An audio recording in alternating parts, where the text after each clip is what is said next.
دهب في نهر الفرات. اليوتيوب حرفيا مقلوب بكمية فيديوهات لناس بتنقب عن دهب في نهر الفرات.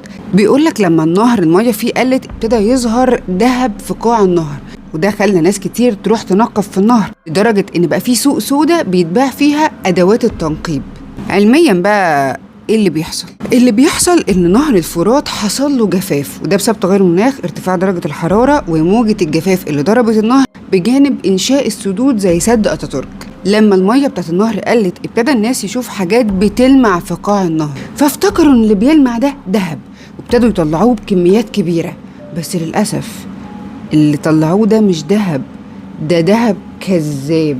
زي ما سمعت كده، دهب كذاب، ده مش دهب، ده بايرايت FeS2 كبريتيد الحديد، ليه نفس لمعان ولون الدهب لكنه مش دهب واخف منه بكتير، وقيمته الاقتصاديه لا شيء بالنسبه للدهب.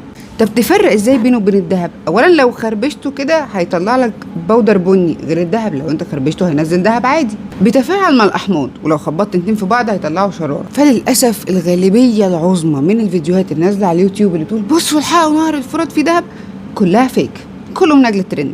تقولي بس ثانيه واحده، في حديث عن الرسول صلى الله عليه وسلم ان نهر الفرات هيجف وان هيبقى فيه كنز تحت، وحذرنا من ان احنا ناخد الكنز ده او نقرب على الحاجه دي، صح؟ هقولك صح، بس خليني ارد عليك رد علماء الدين. انا هقرهولك. حذر علماء الدين من ربط الحدث الحالي بالحديث النبوي، لان جفاف النهر حاليا بشكل مؤقت، يعني مش حاجه دايما، بيجف وبيرجع تاني الميه فيه وبيجف ويرجع تاني فيه، بجانب ان الحديث يتكلم عن حدث مستقبلي كبير يرتبط بفتن اخر الزمن، يعني مش دلوقتي، اخر الزمن بقى وعليه خير.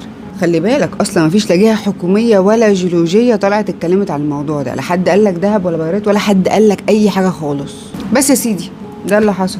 اهلا بيك في سلسله يا ساتر يا رب. اعمل فولو، لان في السلسله دي احنا بنحلل تحليل علمي للاحداث والكوارث سواء الجيولوجيه او المناخيه. انا روان المهدي.